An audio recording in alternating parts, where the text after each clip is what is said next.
just going to speak now for a few minutes just to bring us up to sort of modern day uses of evolution and interest in the subject. So we mentioned Darwin's theory of evolution and all the things that go into it, and the idea of natural selection, and here's again some sound bites from The Origin of Species on natural selection, basically summarising the idea that it says if any degree profitable to an individual any species in its infinitely complex relations to other organic beings and external relations will tend to the preservation of that individual and will generally be inherited by its offspring, and these offspring also will thus have a better chance of surviving. For the many individuals of any species periodically born, only a small number can survive. So this is a summary of natural selection. One of the remarkable things was that Darwin really didn't understand genetics and heredity. He didn't have any of the deep understanding we have now of this. He actually admitted that. Ignorance of the laws of variation is profound, as he pointed out. But here's a cartoon of how natural selection works. You're a hare and you live in southern England, and then you go, there's an ice age comes along and you have to start living in a landscape dominated by ice and snow, and natural selection selects for those animals which have a white hair, so that they are camouflaged. And basically, so you get mutation and recombination creating variation. You get unfavoured variants die out before reproducing, reproduction and inheritance of fresh variation, and so on, iteratively, until you get something which is actually striking and quite clearly different. This is a very long passage from The Descent of Man, which you can read in your own time, but basically what Darwin is saying here is something which we now recognise, again quite counterintuitive, which is that variation precedes selection. So it's not that the process of selection is changing anything in those individuals, it's just selecting what's from the variation that's already there. So Darwin makes an analogy between, if you take a building that's been built from stones, some of those stones are going to be the right shape to be bricks and to make cornerstones and whatever, but you don't have to account for that variation in the basic building blocks to understand the kind of algorithm of natural selection, or to understand how the architecture of a house works. Because some people said, well, you haven't explained all of that variation. He basically said, you don't need to. This works even without understanding that. Now, an interesting development just after Darwin's Origin of Species in the 1860s and 1870s was another great theory. One of the great advances in human understanding was the germ theory of infection. In fact, it's an arguable point. I was actually on Radio 4 a few weeks ago on Melvin Bragg's In Our Time, and I kind of raised this issue there with Steve Jones as to whether Darwin's theory of evolution was the biggest conceptual leap, or whether the germ theory of infection actually had more practical benefits. As a microbiologist, I'm kind of conflicted on that one. But basically what happened was that Pasteur showed that there was no spontaneous generation, that microorganisms came from other microorganisms. Koch and a guy Ferdinand Cohn established pure cultures, managed to grow bacteria. Koch linked it to anthrax to bacteria. Cohn started naming bacteria, giving them names just like the Linnaean names. And very quickly on from there, in the 1880s, we started getting practical applications of this, understanding of cholera, diphtheria, the development of an anti-serum against diphtheria. And one of the very nice, I pointed out earlier that Darwin was very lucky that in his own lifetime he saw his own theory convincing people. He also witnessed this dawn of microbiology and corresponded with this guy, Cohn here, Ferdinand Cohn, a German microbiologist, and pointed out that he had often wondered about the causative agents of disease, and he said that I well remember saying to myself between 20 and 30 years ago that if ever the origin of any infectious disease could be proved, it would be the greatest triumph to science, and now I rejoice to have seen the triumph. So Cohn sent him these pictures here from Koch of anthrax spores seen down the microscope, and this was what delighted Darwin quite so much, just a few years before he died. So after Darwin died and the theory of evolution was there in the origin of species and kind of generally accepted sort of, a number of other developments came along which really strengthened it. I mean, there was a time when the so-called eclipse of Darwin, where a few decades after his death, he kind of started to fall out of favour a bit. But he was restored in the decades that followed that. So Mendel obviously did his experiments on peas and discovered the basis of what we now call particulate inheritance, or genetics, if you like. In fact, that was neglected during Mendel's life. He wasn't like Darwin. He didn't get the chance to see his work picked up in such a big way. It was only in the 1900s that Mendel's work was rediscovered. Weizmann made this interesting distinction, important distinction between the soma and germline, so that there's this unbroken lineage of germline leading to germline, and the soma, the body, branching out from it. So that kind of made it clear that you couldn't have this kind of idea that Lamarck had, that if you're a blacksmith and you built big muscles in your lifetime, that your children would inherit the muscles, because those changes only affected the soma, the body. They didn't affect the germline, which was continuing. Chromosomes, mutations were discovered, but there was still this persistence of Lamarckianism. But it was only in the 1940s that it's really started to all come together in what's now known as the modern synthesis, where evolution and genetics were kind of merged. Mendel meets Darwin, and natural selection was understood in the context of changing proportions of alleles in a population, of genetic alleles, and selection acting on them. When you look at bacteria, though, it was unclear very early on what they were. Were they kind of organisms like, we look at plants and animals, and Darwin based all his arguments about this on plants and animals and about how they evolved and how they had some kind of heredity, but it was unclear whether bacteria were even related, anything like that. And this is as late as 1942. This is Julian Huxley, grandson of Darwin's bulldog Thomas Huxley, saying that bacteria, they don't have genes in any sense of accurately quantized portions of hereditary substance. No need for the accurate division of the genetic system. Our organism appears to function both as soma and germplasm. Evolution must be a matter of alteration in the reaction system as a whole. Occasional mutations occur, we know, but there's no ground for supposing that mutations are similar in nature to those in higher organisms. So that was Huxley just basically saying that they're boring.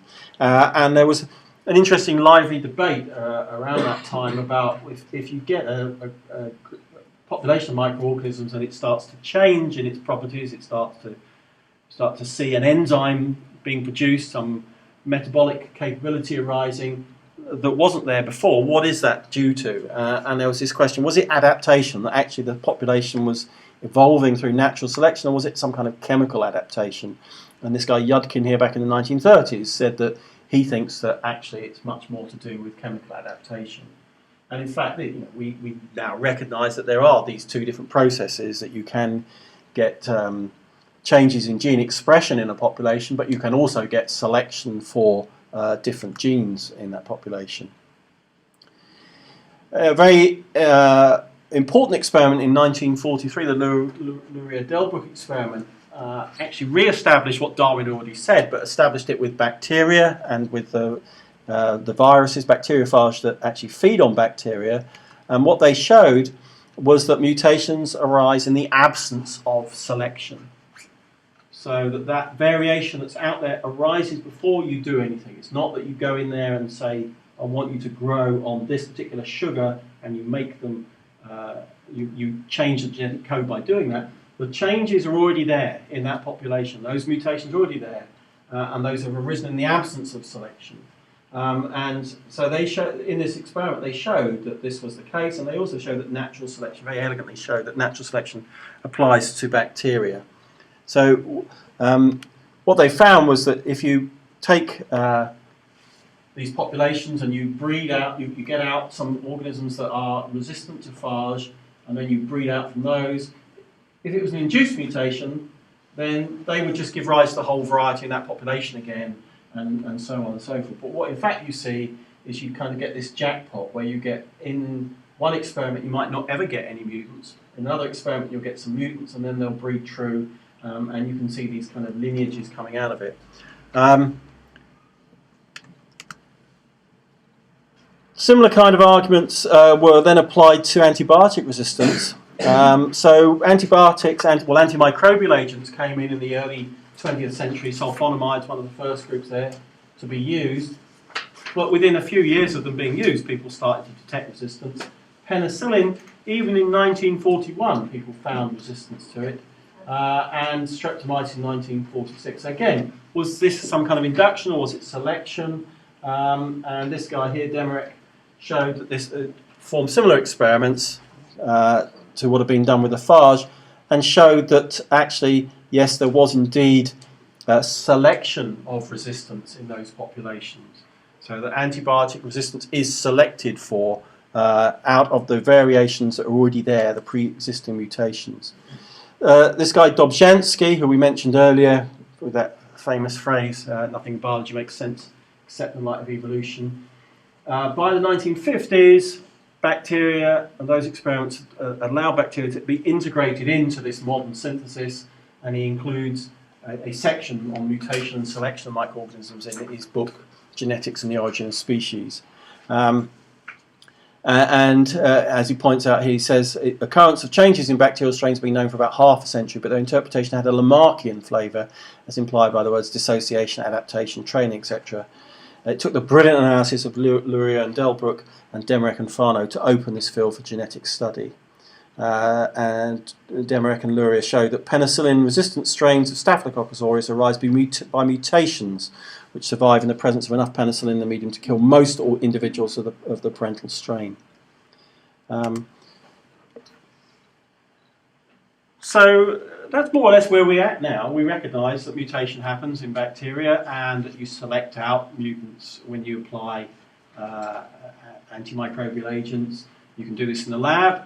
You can take a culture and you can plate it out on a medium that contains antibiotics, and very few of the organisms in that original culture will survive, but you will get the occasional colony growing. You can pick that, and then you have an antibiotic resistance population. It may only be 1 in a billion of the original cells with antibiotic resistant, but you can select that out on media, on growth media. You can do the same. You take a TB patient and you give them a single TB drug. In about half the time, half of the cases, they will relapse a few months later with antibiotic-resistant tuberculosis, because they've started off with a population, I'm not sure what the figure is, 1 billion or 10 billion cells. One of those cells, or maybe 2 or 3 or a handful of those cells, is already resistant somewhere in the body, and that population, that is the start for the next population that arises after the antibiotics. One interesting question that people ask is, well, these mutations that produce antibiotic resistance, do they not cripple the cells in some way? Because they're kind of, obviously, the cells in a state of nature where there are no antibiotics around, they're presumably perfectly adapted to be like that. And if you change something, aren't you kind of weakening them? And there are some arguments, yes, you can select resistant mutants where they do show fitness costs. They grow more slowly than the original wild type. But the emerging consensus is actually the fitness costs in most situations are not very much at all. They may be compensated by additional mutations that restore the fitness. And sadly, if you look at environments where we're not giving out antibiotics and not using antibiotics, antibiotic resistance is persisting in those environments. And it's a lively question. If we stop using antibiotics in a hospital, or we stop using a particular class of antibiotics in a hospital, does the resistance in that hospital go away? It turns out that it generally doesn't. There have been a couple of, I think there was a case in Finland where they took erythromycin resistance and they did see it go down. But there are many other instances where we see resistance persisting. So this is one lively question. And the other question, another lively question in this field, is the predictability of evolution. So if we did the same experiment multiple times, do we get the same result? Well, we said, hang on, all the variations random, so how can you get the same result each time? Well, here's an interesting paper that came out a few years ago looking at the emergence of a particular more resistant type of beta-lactamase and looking at what mutations are required to make that beta-lactamase become broader spectrum. And here they looked at all the different mutational trajectories, and they concluded that actually there are only a few that are followed by evolution, and that in a sense evolution is constrained. So Dawkins has said that he summarised natural selection as the non-random survival of random variants. So we have to reconcile the idea that there's a lot of randomness going on, lots of all kinds of mutations, but the ones that actually get channeled through and to survive and give rise to steadily more resistant forms actually appear to be quite constrained. I have a lot of lively interest again also in where does all this resistance come from. And we recognise a force that Darwin probably never really thought about, which is that of horizontal gene transfer. So Darwin's idea of descent with modification, branching evolution, it kind of, implicit in it is the idea that the genes you get are the ones you got from your parents, and you pass them on to your descendants. But in bacteria, what we see is that actually genes can move from one organism to another, from one cell to another, from organisms that are very distantly related in nature across vast phylogenetic distances very quickly and very easily. And this is what we see with this so-called resistome. It's a nice neologism or nasty neologism, depending on your view, that's come out recently. Coming back to this idea of typology, and Ernst Mayr was quite interested in this idea that we actually try and set up archetypes in our thinking. And in fact, in my own experience over the last 10 years looking at E. coli, it's clear that we all kind of fall into this unconsciously, this idea.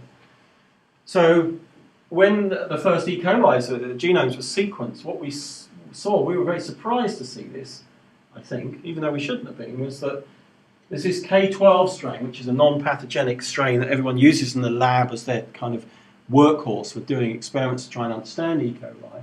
That was sequenced. A strain that causes urinary tract infection and a strain that causes diarrhea are also sequenced. And what we found was that actually the genes that were common to all three strains, to all three genomes, were actually very much the minority of the genes within the species. Only about just under 40% of the E. coli genes that we knew from those three genomes were in all three genomes. So this kind of hinted that there was a lot more variation in genomes than we expected, and something that perhaps we wouldn't have expected, we should have expected from Darwin. And in fact, as time rolled on, we got more and more variation coming out, and this core genome, as we call it, of the genes that are present in all of them, has shrunken down progressively over the years. In fact, you know, this speaks to a kind of an assumption that a lot of people working in this field make. I think they just imagine that K12, the E. coli, this laboratory organism, somehow God just made it. It just arose somewhere. You know, they don't think of it as an evolved organism. They don't think of it as part of a highly versatile species. So actually, I work with people. You know, Steve Busby in School of Biosciences, where I work, a fellow of the Royal Society, spent all his time studying transcriptional regulation in K12.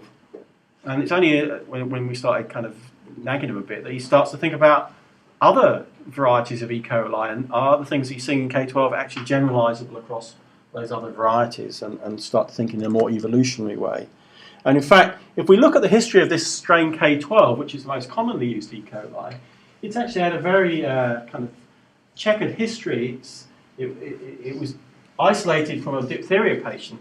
Didn't have any illness to do with the E. coli, just was found in the stool of a diphtheria patient in Palo Alto in 1922. And then it was UV irradiated, it was grown on blood agar, it was then acridine orange applied, motility agar, all sorts of things were done to it. So that the E. coli K12 we see now is actually really quite different from that, even from that original E. coli in 1922. And that original E. coli was just one variety of E. coli out of all the many. It's a bit like a few years ago, the only human genome we had was that of Craig Venter. do you really want the whole of humanity to be represented by Craig Venter? But E. coli biologists, for some strange reason, sort of took that view. And going back to Dobzhansky's dictum, nothing makes any sense except in the light of evolution. We now recognise that there's huge kind of variety within E. coli, and that there are lots of different lineages within this species, and that different pathogens, different pathogenic varieties are scattered throughout these different lineages as well. And the picture is so much more complicated than just looking at one organism. Just to give you two quick vignettes, I'm almost finished, about 2 minutes or so. If you look in K12, this archetypal genome, you find these two genes here kind of rammed up against each other. If you do homology search, you find that they are related to flagella genes. But they're kind of sitting there, and it's very strange because there's no gap between them. There's no promoter that you normally use to regulate genes. It turns out that this is actually a scar, a remnant.